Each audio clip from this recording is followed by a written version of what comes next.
Красные линии и сразу несколько требований. Киев отправляет сигнал Москве, о чем предупредили Путина. Заявление с Банковой.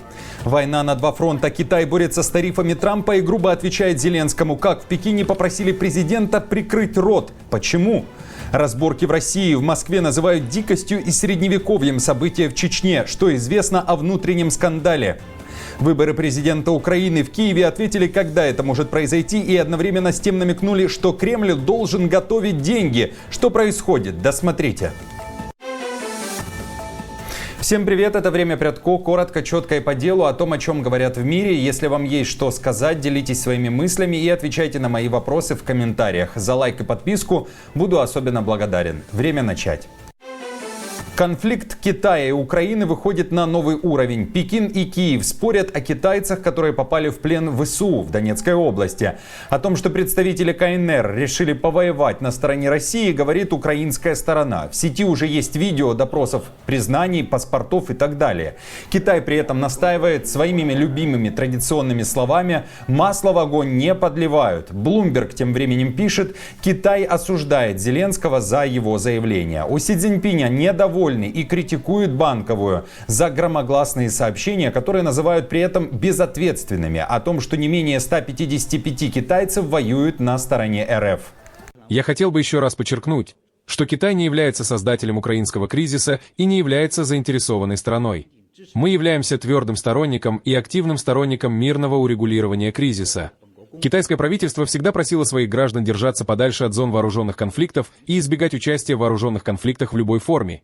И, в частности, воздерживаться от участия в военных действиях с любой из сторон.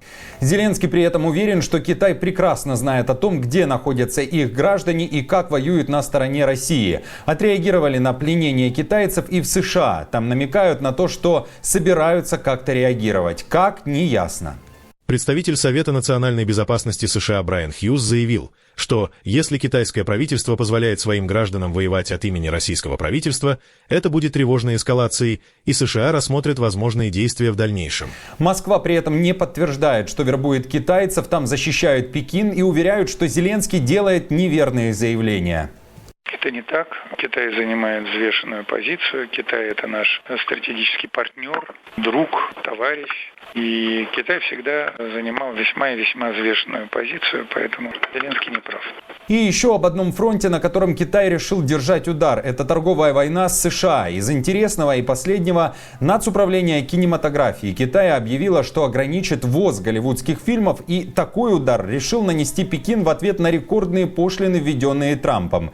По данным Рейтер, голливудские фильмы составляют лишь 5% от общего объема кассовых сборов в Китае. При этом студии Голливуда получают всего четверть доходов от проката своих фильмов в этой стране. Агентство отмечает, что в последние годы китайские зрители проявляют меньший интерес к западному кинематографу. И тем не менее, в КНР говорят, что готовы держать удар и воевать дальше, но пока без применения оружия. Давайте послушаем.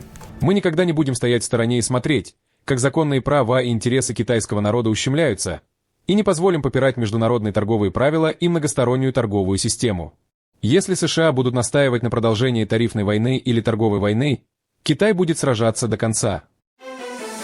Дикость и средневековье. Так в Москве отреагировали на события в Чечне. Резонансное событие. Тело молодого человека, которого обвиняли в нападении на полицейских, выставили на всеобщий показ на городской площади. События развивались стремительно. 7 апреля в Ачхое-Мартане происходит нападение. Неизвестный с ножом атакует сотрудников патрульно-постовой службы. Один из полицейских умирает в больнице. А уже на следующий день тело подростка, которого считают преступником, бросают на площади, а работники бюджетных организаций обязали смотреть на него.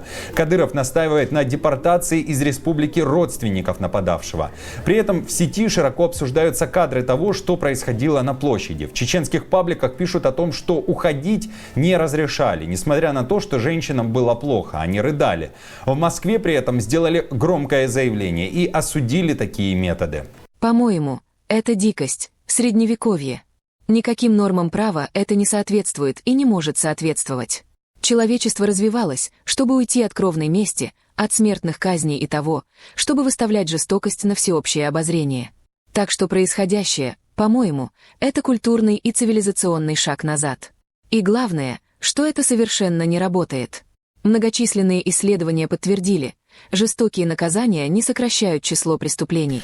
А что вы думаете о таких событиях в Чечне и методах? Поделитесь своим мнением в комментариях. И теперь к российско-украинским отношениям и событиям. Итоги переговоров в Стамбуле. Одна из ярких тем, которая сейчас на слуху. Они прошли накануне. Встреча представителей Вашингтона и Москвы. Ни слова об Украине. Все разговоры только об отношениях РФ и США, а также работе посольств. Итак, Госдепартамент США на своих официальных ресурсах пишет следующее о встрече с россиянами. Есть слова об обеспокоенности. Соединенные Штаты вновь выразили обеспокоенность по поводу политики Российской Федерации, запрещающей прием на работу местного персонала, что является ключевым препятствием для поддержания стабильного уровня укомплектования штатов в посольстве США в Москве. В России тем временем говорят, что все было в позитивном ключе и дело сдвинулось с мертвой точки. Стороны обменялись официальными нотами, фиксирующими договоренность о взаимных гарантиях беспрепятственного банковского и финансового обслуживания дипломатических миссий России и США, включая взносы Российской Федерации в ООН и другие международные организации. Украина тоже проводит переговоры, параллельные не с Россией или же с Америкой, а с европейцами, о так называемой коалиции желающих или же о силах успокоения. Это инициатива для поддержки Украины, основанная Британией и Францией. Но когда речь заходит о каких-либо силах обеспечения спокойствия, нам нужно понять, о чем конкретно идет разговор. Это сдерживание, мониторинг, миротворчество. Какова наша цель? И это очень связано с тем, достигнул мир или нет. А пока мира, который нужно поддерживать, у нас нет. В Лондоне уже заявили, что имеют 4 главные задачи для этой коалиции. Защитить небо Украины, это про ПВО и безопасность воздуха, сделать безопасным Черное море, поддержать мир на земле и 4-я задача — усилить армию Украины. В офисе Зеленского также говорят о том, какой должна быть армия Украины. Там заявляют о красных линиях и отправляют ответ Путину. Его требования о сокращении сил ВСУ исполнять никто не собирается. Да, это принципиальная позиция Украины. Никто, и уж точно не страна-агрессор Россия, не будет диктовать Украине, какие вооруженные силы ей иметь. Я догадываюсь, чем руководствуется Российская Федерация. Возможно, они хотят подготовиться, облегчить себе задачу в будущем, но нет. Наша задача — хорошо усвоить уроки и иметь вооруженные силы, которыми мы сможем гордиться и которые дадут украинцам уверенность в том, что они их защитят.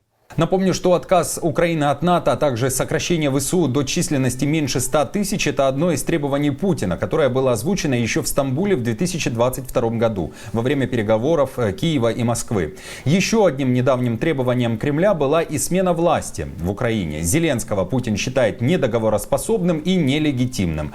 После подобных заявлений в прессе неоднократно появлялись статьи о том, что в Украине готовятся к выборам президента, и они могут пройти уже чуть ли не этим летом. На этот раз помощник Зеленского Ермак заявил, что это полная чушь. Это была цитата, и планировать выборы, пока идет война, невозможно. Дает понять, что украинцы смогут выбрать нового главу государства после завершения войны. Кстати, Ермак также заявил о красных линиях. Он уверяет, что Украина никогда не признает украинские территории российскими, и передал послание Путину. Москва должна готовить деньги для Украины. Мы никогда не признаем законность оккупации России наших регионов силой. Для нас это красная черта. Во-вторых, нам все равно нужны серьезные гарантии безопасности. И Россия должна думать о военных репарациях. Итак, традиционно задаю вопросы вам и говорю заранее спасибо за ответы в комментариях. Как считаете, чем закончится история с коалицией желающих и силах успокоения? Отправят ли военный контингент европейцев в Украину для поддержания мира? Сколько месяцев или лет в Украине еще могут не проводить выборы, если предпосылок к миру также нет? И будет ли Россия выплачивать репарации? И напоследок интересная новость о том, как Трамп пытается сделать американцев вновь великими. Президент США вновь бросается в бой, но не с Китаем и не с демократами, а с душем.